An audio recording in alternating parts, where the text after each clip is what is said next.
The magic umbrella. One breezy afternoon, a little boy named Oliver wandered into his grandmother's attic. Sunlight streamed through the small dusty window, and tiny specks of dust danced and twirled like fairy lights in the air. All around him lay curious old things: trunks filled with moth-eaten blankets, towers of yellowed books, and strange ornaments whose uses had long been forgotten. As he tiptoed across the creaky floorboards, Oliver noticed an old chest tucked behind a faded armchair. Its brass latch had tarnished with age. With a gentle tug, he lifted the lid and peered inside. There, lying on top of some worn winter coats, was an umbrella unlike any he had ever seen. Its handle was carved from wood, shaped into the head of a fox with clever, knowing eyes. The canopy itself was made of deep green and navy blue panels, dotted with tiny golden moons and stars.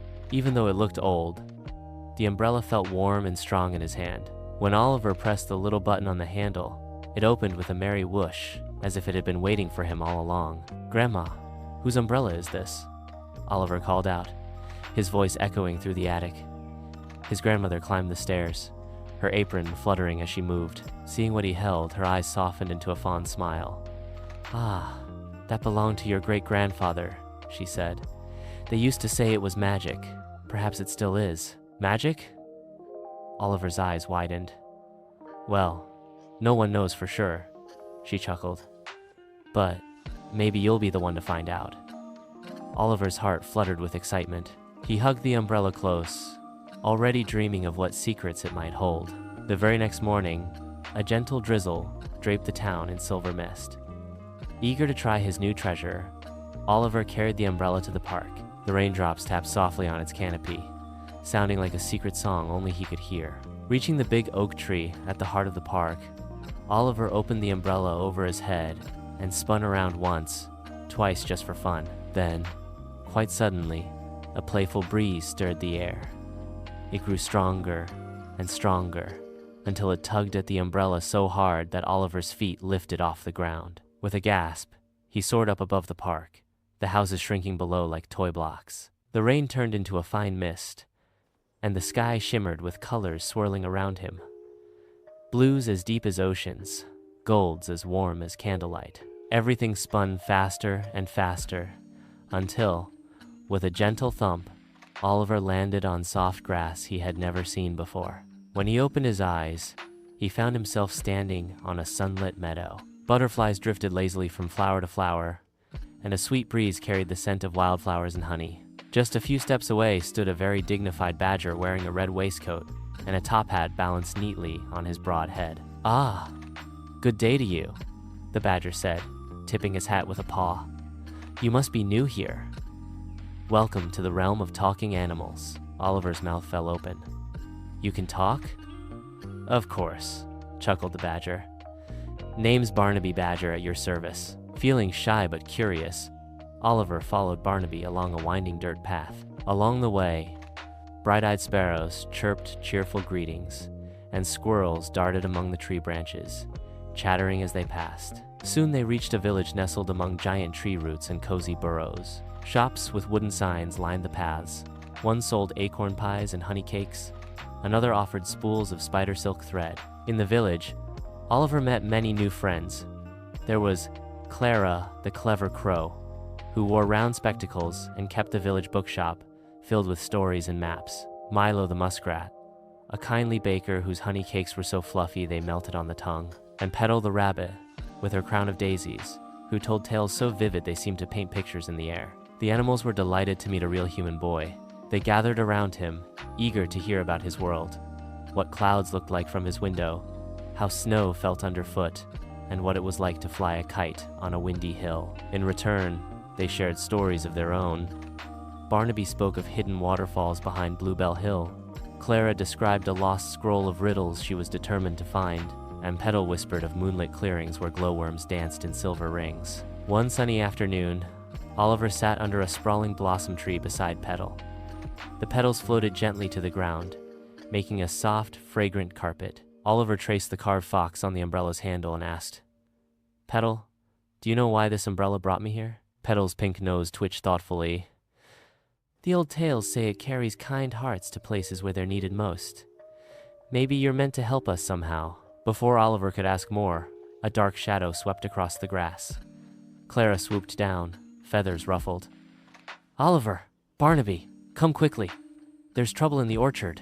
They all hurried to the orchard, where the trees stood bare. The golden perso, sweet and precious shad, vanished overnight. Animals gathered, their voices filled with worry. What will we eat this winter? Milo fretted, wringing his paws. Oliver knelt to look at the ground and saw faint, clawed footprints leading away from the orchard. Maybe if we follow these tracks, we can find out what happened, he suggested. With Barnaby carrying a lantern and Clara gliding overhead, they followed the trail deep into the whispering woods. The ancient trees towered above them, and strange rustlings echoed in the shadows. Oliver's heart beat quickly, but he held tight to the umbrella's handle, feeling braver somehow, with it in his grasp. At last, they reached a hidden burrow. Inside, a family of raccoons was stacking the stolen pears. The mother raccoon turned, her eyes wide with guilt and sadness. "We're sorry," she said softly. "Our little ones were hungry, and we had nothing left." Oliver looked at Barnaby, and Barnaby at him. Oliver spoke first, his voice gentle. "Maybe we can share. We can help you grow your own orchard so this doesn't happen again." Barnaby nodded, his whiskers twitching. "A fine idea. There's enough kindness to go around if we work together." Over the next days, the village animals and raccoons worked side by side. They dug new holes, planted pear seeds, and carried water from the brook. Milo brought honey cakes to keep everyone's spirits high, while Clara marked each new tree with a shiny pebble so they could remember where they had planted. When they finished, the raccoons had an orchard of their very own. The mother raccoon hugged Oliver, tears of gratitude glimmering in her eyes. "Thank you, dear boy. You've given us hope." Oliver felt a warm glow deep in his chest. The fox's eyes on the umbrella handle seemed to gleam approvingly, as though the magic itself was smiling at what had been done. As the sun dipped behind the hills, painting the sky with strokes of gold and rose, Oliver knew it was time to go. He hugged Barnaby, Clara, Milo, and Petal goodbye, each promising that they would see each other again. Standing once more on the grassy hill, Oliver opened the umbrella. The breeze returned, playful and gentle this time. The meadow blurred and spun until, in the blink of an eye, Oliver found himself back beneath the big oak tree in the park. The drizzle had stopped, and the park smelled fresh and green after the rain. Oliver held the umbrella close, his heart full of stories he couldn't wait to tell. But more than anything, he knew this was just the beginning.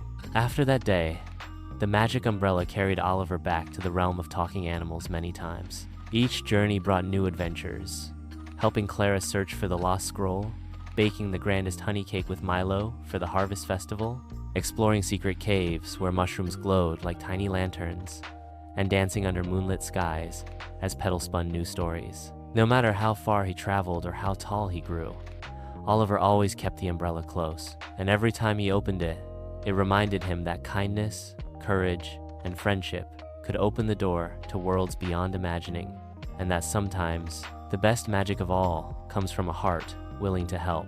And so, the little boy and the magic umbrella kept exploring, together, for as long as dreams could fly.